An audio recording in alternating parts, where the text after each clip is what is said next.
So a day after the rain ended, the flooding actually got worse, and then the flood warnings continue this morning in parts of Licking County. So why is that going on, Ben? Hey, it's all about the terrain, the lay of the land. The terrain southeast of Columbus is unusually susceptible to flooding. I've covered it for many years, it seems, but about once every 5 years we have events like this. Chopper 4 captured the extensive flash flooding caused by rounds of heavy thunderstorms that brought more water than the rain-soaked ground and swollen waterways could handle. Intense runoff swamped low-lying areas of southeastern Franklin and southern Licking counties that are naturally flood-prone because of the lowland terrain and large number of creeks that converge into the Scioto and Licking rivers.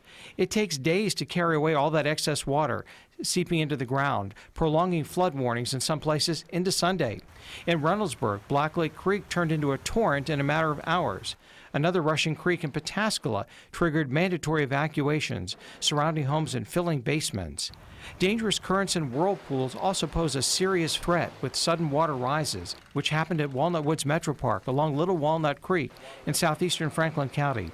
A boy attending a summer camp was swept out into the water. He and a park employee who attempted to rescue him were both brought safely back to shore.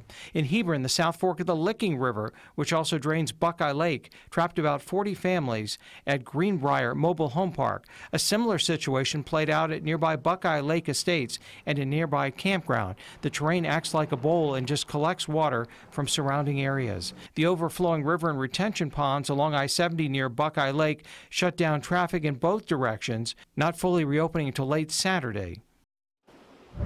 Just think saturated sponge, and that's why we had the heavy runoff. Now imagine if all this rain, 3 to 6 inches on Thursday, had been snow. We would have received between 2 and 5 feet. Pretty much what we saw several times this winter in the California Sierra in 24 hours with the atmospheric river we talked about off the Pacific and in favored places near Buffalo, New York, and the snow belt northeast of Cleveland. And we posted a photo slideshow of the high water. Just log on to our website, NBC4i.com, or use our mobile news app.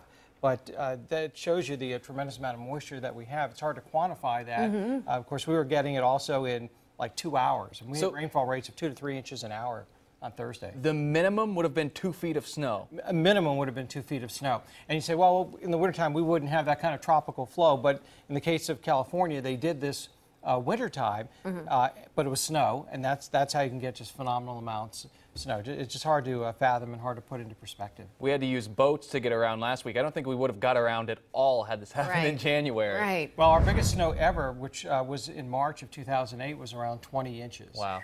So that still isn't comparable. We had maybe 1.8 inches of liquid in that storm. So we were talking 3 inches of rain here in the Columbus area on Thursday alone. 10th wettest day on record. Yeah, really impressive. Obviously scary for a lot of people who had to wade through those waters, Ben. Absolutely, and the runoff continues, and it's the southern portion of Licking County that still has a flood warning this morning around the Buckeye Lake area, even as waters recede. So what we need is abundant sunshine like yesterday. It's a very high sun angle, so that helps evaporate the moisture, and we'll get a few puffy clouds as a byproduct of that. Temperatures getting up to around 84, which is just about exactly our average high. Then